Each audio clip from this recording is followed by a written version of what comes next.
Hello everyone, welcome to our current affair series, जहां पर हम कवर करेंगे आज ये टॉपिक जिसमें हम इंक्लूड करेंगे quantum 5G fixed wireless access. The second one is related to DGCA. The third one is related to insect-based livestock feed. The fourth one is US issues level 2 travel advisory for India, जो हमारे India के लिए बहुत ही बड़ा सबक साबित हो सकता है. The next one is regarding estimate committee, and the last one is US military bases in West Asia. So the first topic is the quantum 5G fixed wireless access.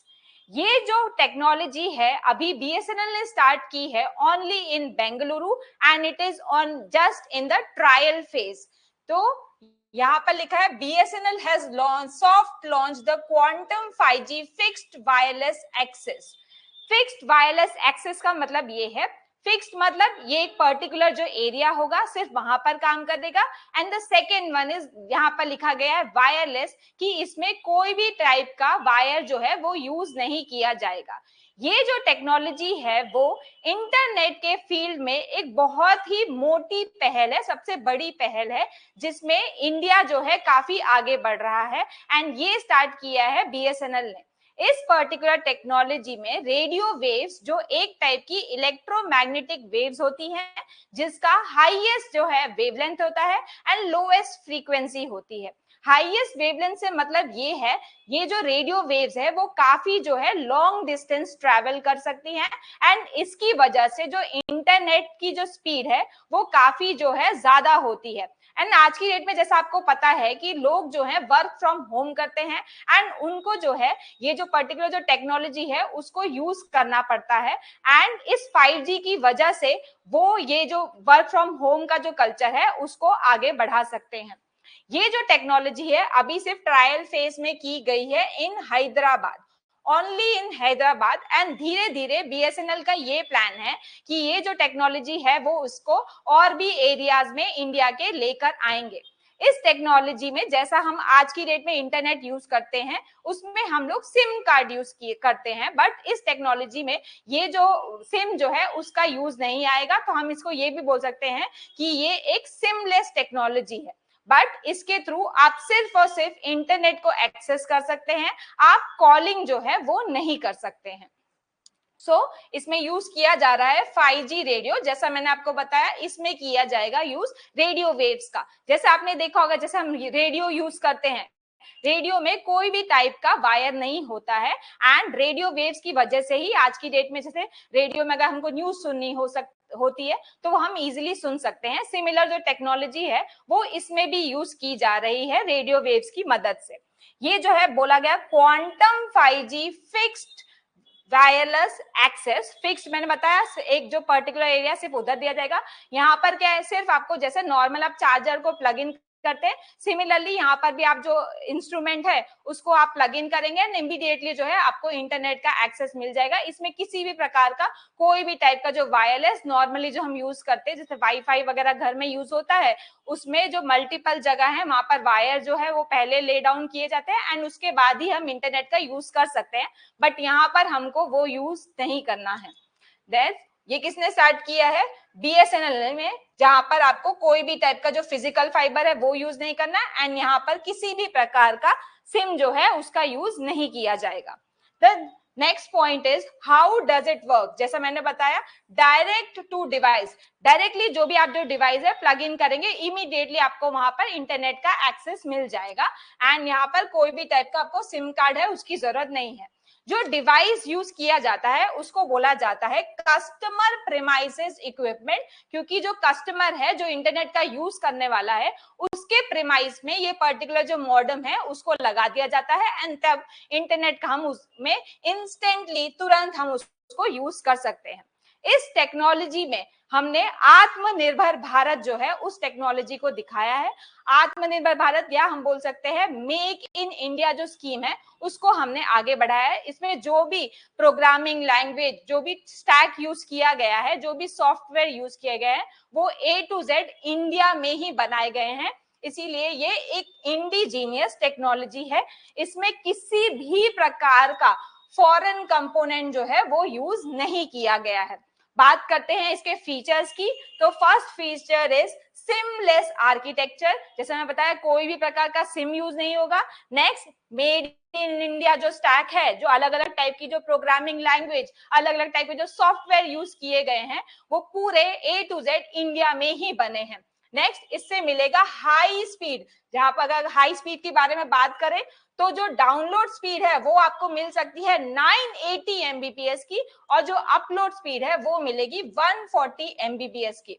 अभी जो हाल में जो हैदराबाद में जो BSNL ने स्टार्ट किया है, उसमें दो ही प्रकार के स्कीम निकाली है। एक रिचार्ज होगा 999 का, जिसमें मिलेगा 100 MBPS की स्पीड, एंड जो नेक्स्ट रिचार्ज है वो है 1499 का, जहां पर मिलेगा 300 MBPS की स्पीड। धीरे धीरे ये जो स्पीड है, जैसे यहाँ पर लिखा है कि 980 MBPS की स्पीड आपको मिल सकती है।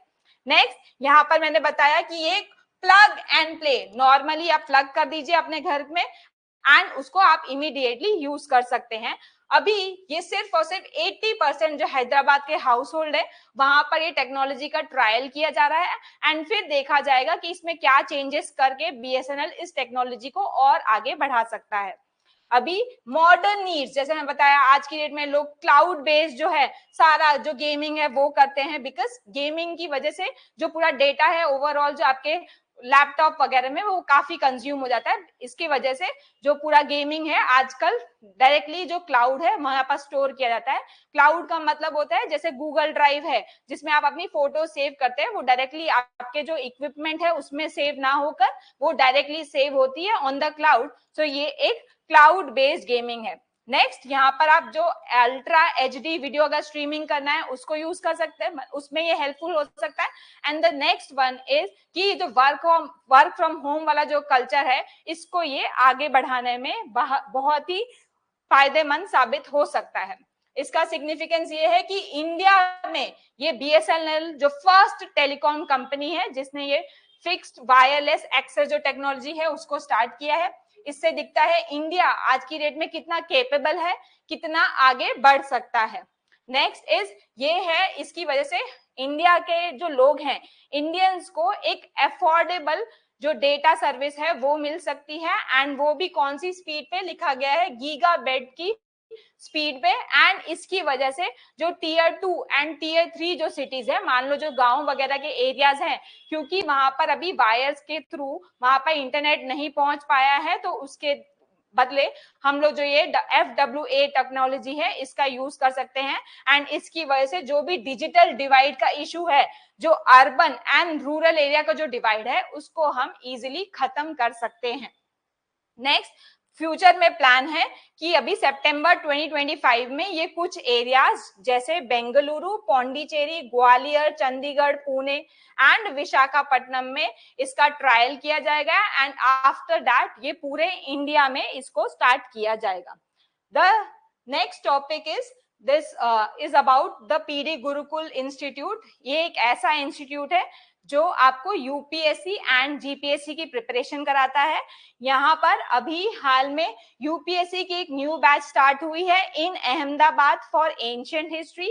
The next one is in Gandhinagar, वो भी UPSC की एक बैच स्टार्ट हुई है from the 4th June for the subject economics. Next is again in Ahmedabad, the GPSC new batch which is related to art and culture, and the last one is a GPSC batch related to economics in Gandhinagar, and ये start हुई है from the 4th June। इसमें हम आपको देते हैं 3 days के लिए डेमो सेशन, आप ज्वाइन करिए एंड आप देखिए आपको ये बैचेस कैसे लग रहे हैं, and after that you can join. And यहाँ पर हम आपको प्रोवाइड करते हैं up to 50% of the scholarship. यदि आपको कोई भी क्वेरी है तो आप इस दिए गए नंबर पे कॉल कर सकते हैं, वरना हमारे डिस्क्रिप्शन बॉक्स में एक फॉर्म दिया गया है, आप उसको फिल करिए एंड देन हमारे जो कोऑर्डिनेटर है वो डायरेक्टली आपको कॉल करेंगे। So the next topic is regarding the DGCA, which is the Directorate General of Civil Aviation। हाल ही में DGCA ने एक स्पेशल ऑडिट स्टार्ट किया है टू असेस कि हमारे जो एयरपोर्ट्स हैं, हमारे जो एयरक्राफ्ट्स हैं एंड मेंटेनेंस जो कंपनीज है, वो कैसे चल रही हैं, बिकॉज अभी हाल ही में हमको एक बहुत ही दुखद घटना देखने के लिए मिली है एंड वो हुई थी अहमदाबाद में related to the air crash.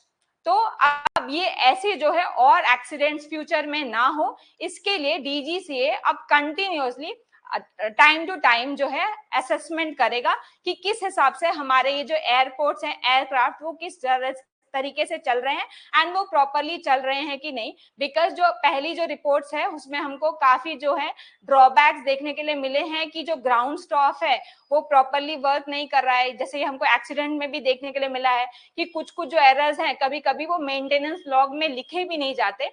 तो ये काफी सारे जो है हमको मेजर जो लिमिटेशंस हमको देखने के लिए मिली है। इसीलिए डीजीसीए जो है अब सतर्क हो गया है और उनका ये एम है कि फ्यूचर में हमको ऐसे किसी भी प्रकार का एक्सीडेंट ना देखने के लिए मिले।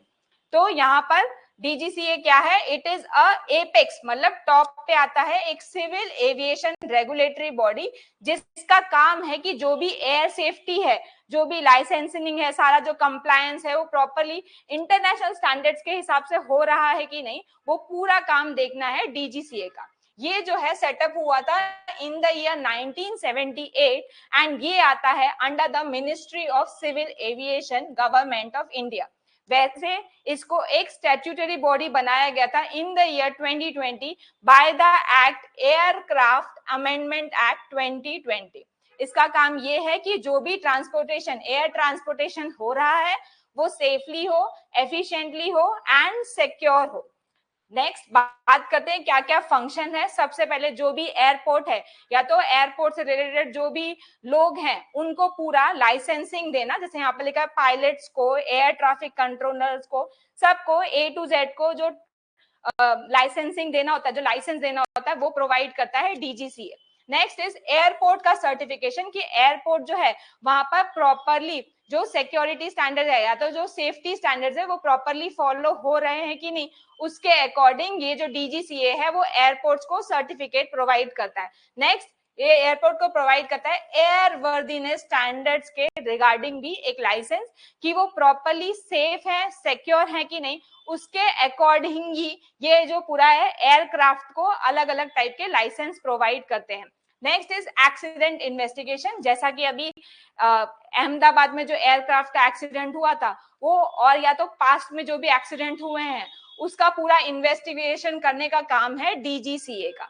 नेक्स्ट इज सेफ्टी ओवरसाइट कि जो सारे जो अलग अलग स्टैंडर्ड जो है वो एयरक्राफ्ट, एयरपोर्ट और मेंटेनेंस जो स्टाफ है या तो मेंटेनेंस कंपनी है वो प्रॉपरली ये सारे स्टैंडर्ड फॉलो कर रही है कि नहीं, वो देखने का काम है डीजीसीए का। नेक्स्ट ट्रेनिंग का अप्रूवल, क्योंकि जो पायलट्स होते हैं या एयरक्राफ्ट वगैरह होता है उन सब में जो भी हमको ट्रेनिंग देखने के लिए मिलती है उन वो उसके लिए जो भी ट्रेनिंग सेंटर बनाए गए हैं उसका भी लाइसेंसिंग करने का काम या तो उसका भी देखरेख करने का काम है डीजीसीए का ही। Next is air transport service regulation, ये देखते हैं कि जो भी एयर ऑपरेटर है उन सबके सर्टिफिकेट्स बराबर है कि नहीं, या तो सिमिलरली जो फॉरेन कंट्रीज की जो भी एयरलाइंस है वो भी उनके पास ये प्रॉपर सर्टिफिकेट है कि नहीं ये पूरा एयरक्राफ्ट वगैरह को चलाने के लिए, तो वो भी देखने का काम है डीजीसीए का।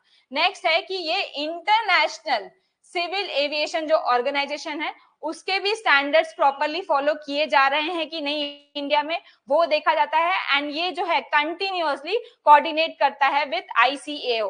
नेक्स्ट है इंडिजीनियस डेवलपमेंट कि हमारी कंट्री में जो एयरक्राफ्ट यूज हो रहे हैं प्लस जो हमारी जो भी क्वालिटीज हैं वो प्रॉपर है कि नहीं और एयरक्राफ्ट मेड इन इंडिया है कि नहीं, और प्लस इसी चीज को मेड इन इंडिया जो स्कीम है उसी को आगे बढ़ाने के लिए इंडिजीनियस जो है हमारा डेवलपमेंट हो एयरक्राफ्ट के सेक्टर में, वो पूरी भी देखरेख करने का काम है डीजीसीए का। नेक्स्ट है एडवाइजरी रोल कि कभी जो गवर्नमेंट ऑफ इंडिया को या कोई गवर्नमेंट को कुछ एडवाइस देना होता है रिगार्डिंग दिस एयरक्राफ्ट, तो वो भी काम है डीजीसीए का। Next up we have insect based livestock feed. अभी हमको देखने के लिए मिलता है बार बार लाइवस्टॉक में एक बीमारी जिसको बोला जाता है एंटी माइक्रोबियल रेजिस्टेंस।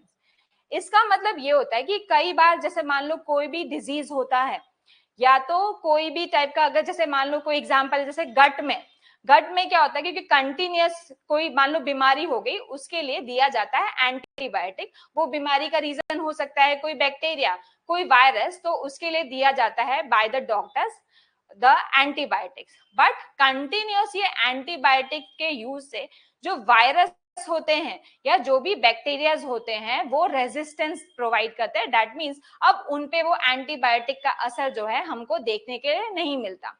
उसको बोला जाता है एंटी माइक्रोबियल रेजिस्टेंस, की एंटी माइक्रोब, माइक्रोब को मारने के लिए जो दवाइयां दी जा रही हैं, जो ड्रग्स दिए जा रहे हैं, उसका रेजिस्टेंस आ गया किसमें, वो पर्टिकुलर माइक्रोब्स में। एंड अब उन जो एंटीबायोटिक्स का असर है हमको देखने के लिए नहीं मिल रहा है इन द माइक्रोब्स। इसकी वजह से इस पर्टिकुलर जो बीमारी है या जो इस पर्टिकुलर रेजिस्टेंस को ट्रीट करने के लिए जो ICAR ने एक प्लस इंडियन रिसर्चर्स ने एक नया पहल निकाला है, that is insect based livestock feed, जिसके बारे में अभी हम डिटेल में चर्चा करते हैं। सबसे पहले ये क्या है, ये एक ऐसा फीड है जो बनाया जा रहा है न्यूट्रिशियस इंसेक्ट स्पीशीज से। जैसे स्पीशीज की बात करें तो इसमें आते हैं ब्लैक सोल्जर फ्लाइज, देन जो हमको कॉमनली देखने के लिए मिलते हैं क्रिकेट्स, ग्रास हॉपर्स, मील वॉर्म्स। इन सब की वजह से जो लाइव स्टॉक है, जो हम लाइव स्टॉक को जो भी फूड प्रोवाइड किया जाएगा उसमें ये काफी हेल्पफुल साबित होंगे। ये एक प्रकार का फीड है जो उनको खिलाया जाएगा and this is protein rich. जैसा बताएं किसने डेवलप किया है, it is developed by ICAR with certain private partners like ultra nutri India. And अगर बात करें कि इसका क्या प्रिंसिपल है, first waste to protein bio conversion. इसमें जो इंसेक्ट्स हैं, जैसे हमने बात किया है कि जो क्रिकेट्स हैं उन सबको यूज करके जो एक ऑर्गेनिक वेस्ट होगा उसमें डाला जाएगा एंड देन वहां पर जो क्रिकेट्स वगैरह होंगे वो ग्रो करेंगे। ग्रो करने की वजह से उनमें जो है विद इन 14 to 15 डेज जो प्रोटीन कंटेंट है वो काफी ज्यादा होगा एंड देन वो इंसेक्ट्स को खिलाया जाएगा to the live stock.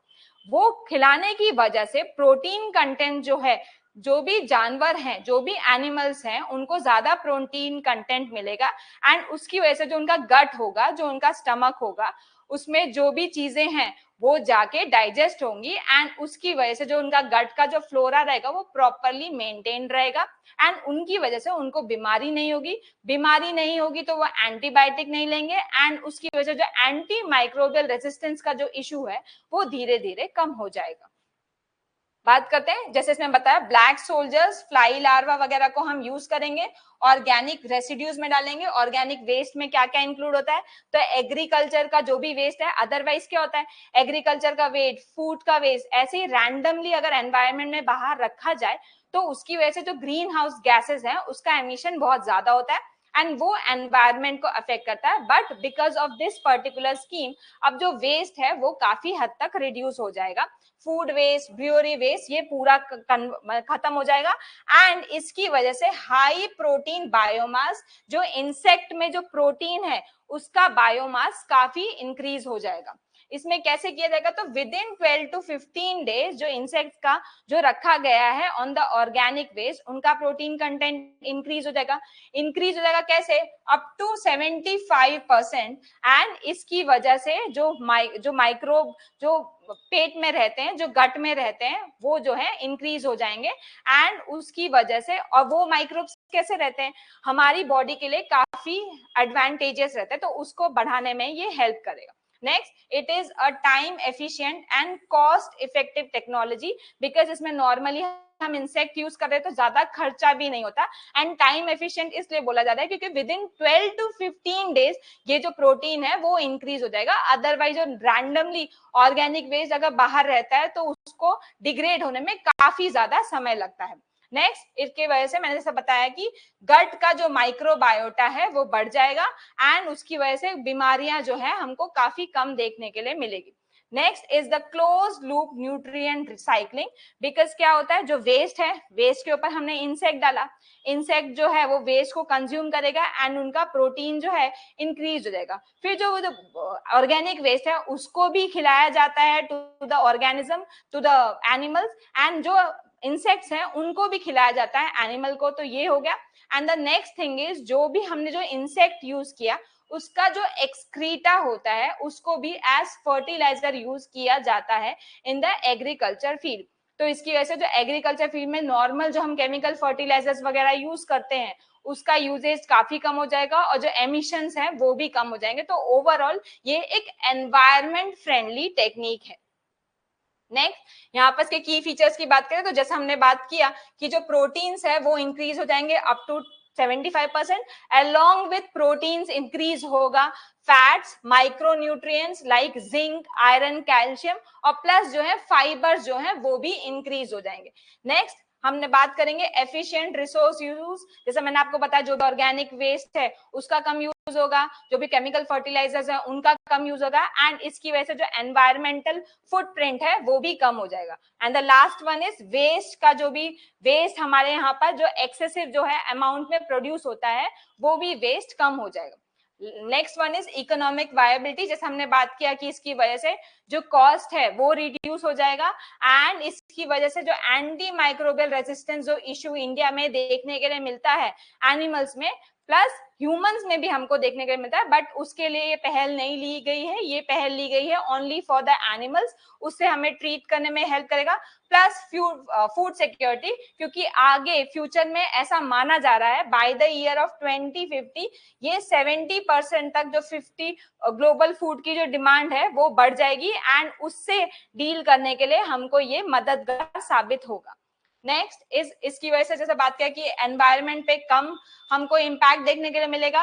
Global momentum ये सिर्फ और सिर्फ पहल इंडिया में ही नहीं ली गई है, लगभग 40 प्लस कंट्रीज में ये चीज की जा रही है और अब हम ये दोहरा रहे हैं इन इंडिया एज वेल।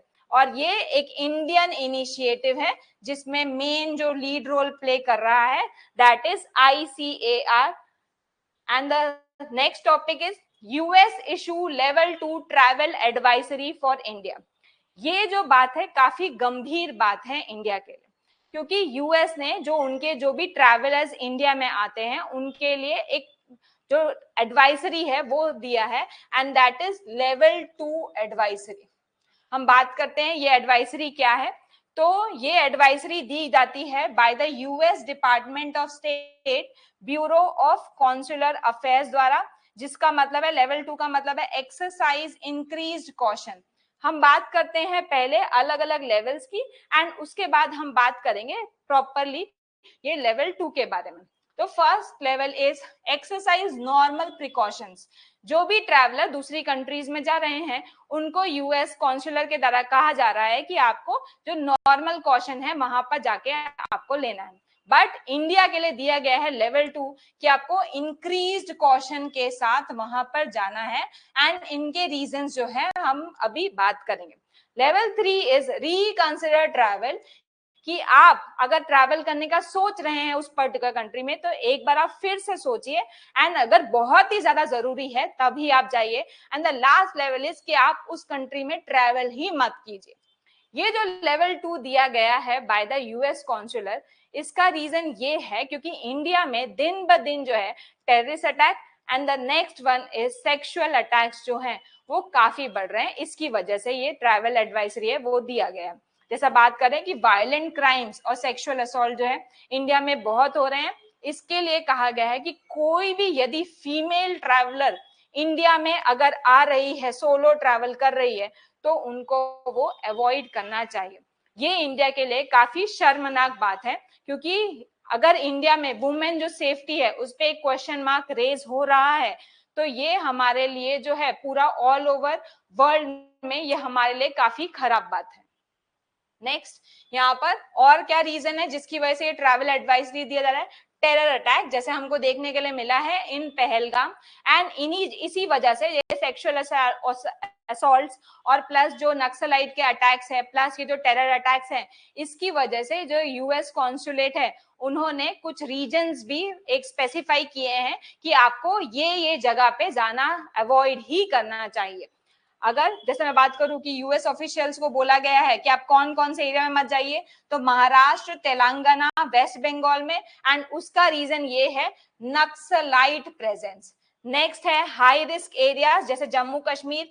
क्यों? क्योंकि वहां पर हमको टेररिस्ट अटैक्स काफी देखने के लिए मिले। Next, India Pakistan border, because continuously India and Pakistan के बीच में आर्म्ड कॉन्फ्लिक्ट जो है कंटिन्यूअस बेसिस पे हमको देखने के लिए मिलता है।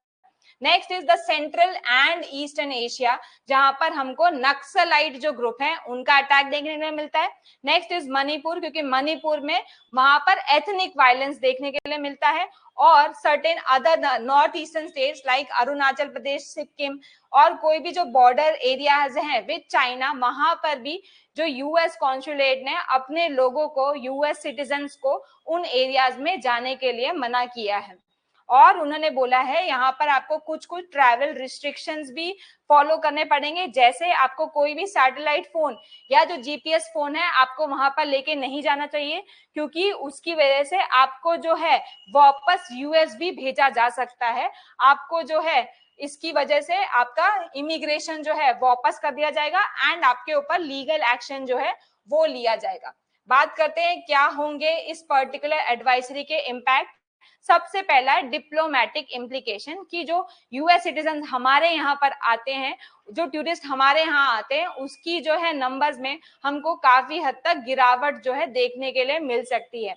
नेक्स्ट, टूरिज्म सेक्टर, वो क्यों आते हैं इंडिया में? Because of tourism. And India में यदि ये सिटीजन्स कम हो जाएंगे तो जो पूरा टूरिज्म सेक्टर है उस पर इम्पैक्ट करेगा। ये सिर्फ और सिर्फ यूएस सिटीजन की बात नहीं है, क्योंकि यूएस ने एडवाइजरी दिया है तो ऑल ओवर वर्ल्ड में जो ये बात है फैलेगी एंड उसकी वजह से जो सारे जो टूरिस्ट हैं वो धीरे धीरे कम हो सकते हैं।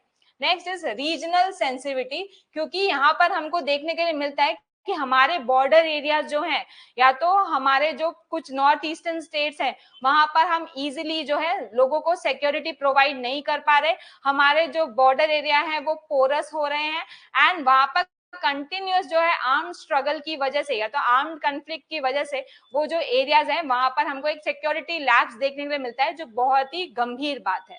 नेक्स्ट इज पॉलिसी रिव्यू, इसकी वजह से जो दूसरे एरियाज हैं, वो जो दूसरी कंट्रीज है वो भी अपनी अलग पॉलिसी बना सकती है। प्लस इंडिया को भी बहुत जरूरत है कि वो प्रॉपरली जो लॉ एनफोर्समेंट है वो प्रॉपरली करे।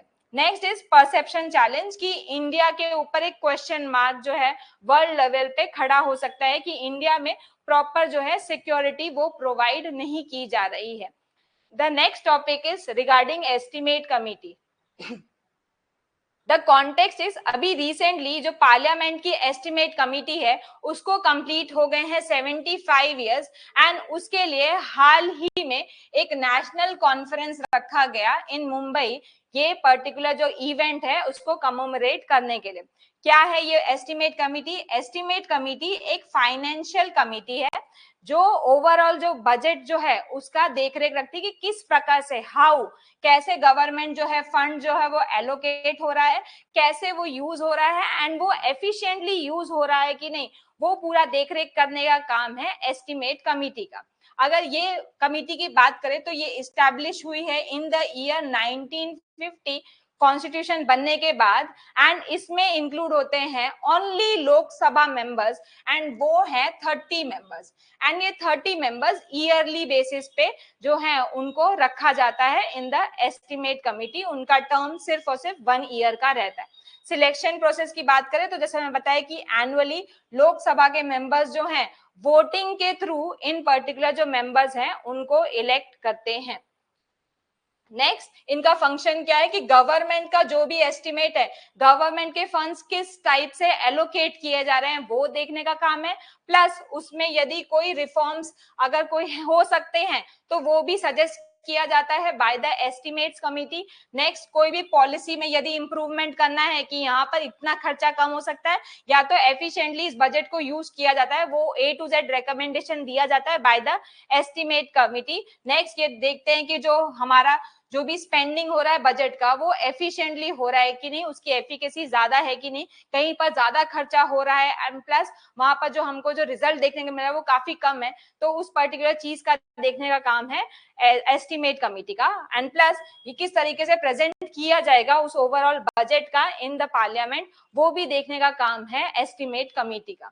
नेक्स्ट, इसमें क्या क्या इंक्लूड नहीं होता है, तो इसमें गवर्नमेंट की जो भी पब्लिक अंडरटेकिंग्स है उसको इंक्लूड नहीं किया जाता है। उसके लिए एक सेपरेट जो है कमिटी बनाई गई है पब्लिक अंडरटेकिंग्स को देखने के लिए। वो काम एस्टिमेट्स कमिटी का नहीं है। ये कैसे करते हैं इनका वर्किंग प्रोसेस, तो सबसे पहले ये जो है कमिटी जो एस्टिमेट्स जो है वो लेती है अलग अलग डिपार्टमेंट से, अलग अलग मिनिस्ट्री से, देन उसको देखती है। नेक्स्ट, जिनको यदि कोई इंफॉर्मेशन एक्स्ट्रा चाहिए तो वो government plus non government organisation, जो भी नॉन ऑफिशियल सोर्सेस है, वहां से ये जो है डेटा को मंगा सकते हैं।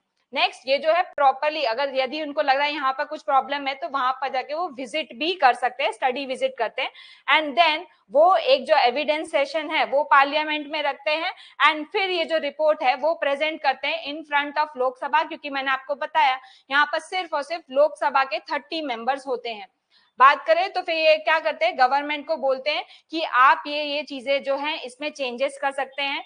वो जो है जो भी ये जो सजेशन देते हैं वो बाइंडिंग नहीं है, बट आज तक देखा गया है कि 90% ऑफ द सजेशन जो इन्होंने प्रोवाइड किए हैं गवर्नमेंट ने उसको फॉलो किया है, एंड उसको बोला जाता है द एक्शन टेकन रिपोर्ट्स, कि कहां पर गवर्नमेंट ने उसका एक्शन लिया है।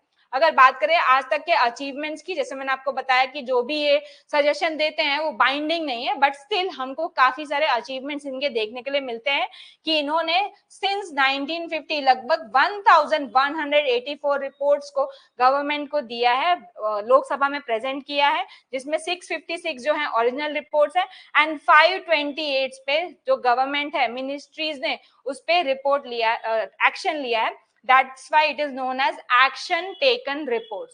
फिर ये ऑलमोस्ट सारी मिनिस्ट्रीज और डिपार्टमेंट को कवर कर लेते हैं, एंड इन्होंने हमारे कंट्री का जो ओवरऑल जो फाइनेंशियल ओवरसाइट है उसको बढ़ाया है, और जो भी फिजिकल अकाउंटेबिलिटी है उसको भी इंक्रीज किया है।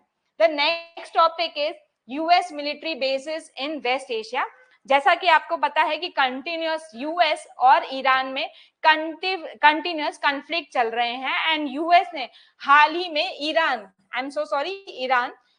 ईरान पे जो है न्यूक्लियर साइट्स पे अटैक किया है, एंड वो किए हैं एयर स्ट्राइक्स, एंड अब ईरान जो तेहरान है उन्होंने एक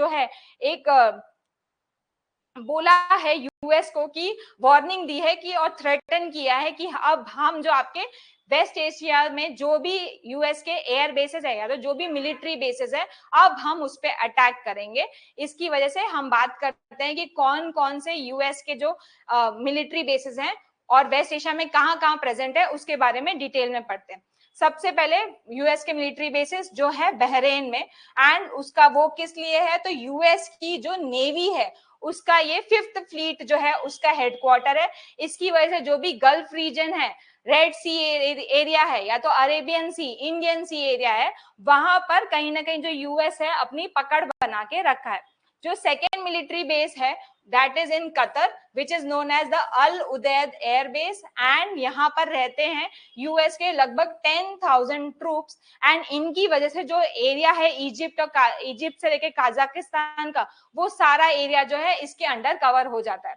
the next one is in Kuwait में जो बेसिस हैं वो है एक कैंप आरिफजान जो यूएस की आर्मी के लिए है, एंड नेक्स्ट है एयर बेसिस के लिए which is known as Ali Al Salem air base, and इसकी वजह से जो भी इराक और जो सीरिया का रीजन है वहां पर सपोर्ट प्रोवाइड किया जाता है। The next one is in UAE जो है अल दाफरा एयर बेस, एंड ये जो एयर बेस है वो यूएई के एयर जो कंट्रोल है उनके साथ ये शेयर करते हैं, जैसा लिखा है shared with UAE's air force. यहाँ पर नियर बाई एक पोर्ट है that is known as Jebel Ali port, and ये जो पर्टिकुलर चीज है ये आईएसआईएस के अगेंस्ट यूज होता है, प्लस यूएस को भी जो रिकनाइसेंस करना होता है, जो भी वहां पर जो है देख रेख करनी होती है, that is done only through this airbase.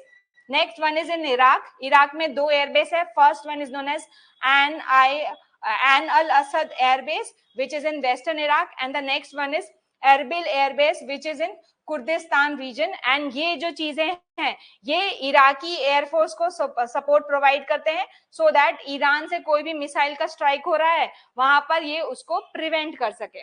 The next one is related to Saudi Arabia, वहां पर जो एयर बेस है that is known as Prince Sultan air base. And ये यूएस के जो एयर है मिसाइल जो डिफेंस सिस्टम है, जो सबसे कह सकते हैं सेकेंड बेस्ट पे आता है after Russia, which is known as the third air defence system, उसको ये सपोर्ट प्रोवाइड करता है। And the last one is in Jordan which is known as Muwaffaq al Salti air base. And ये जो है 332 सेकेंड जो air base है वो वहां पर, सॉरी एयर विंग है, वहां पर ये सपोर्ट प्रोवाइड करते हैं to the Lebanon and the Syria region, जो यहाँ पर लिखा गया है the 11th mission.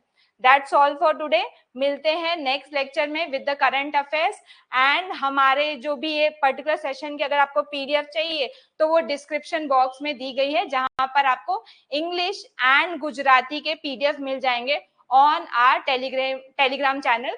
So please आप वहां से जो है ये पर्टिकुलर जो पीडीएफ है आप वहां से ले सकते हैं। Thank you for joining us. Please like share and subscribe. Thank you so much.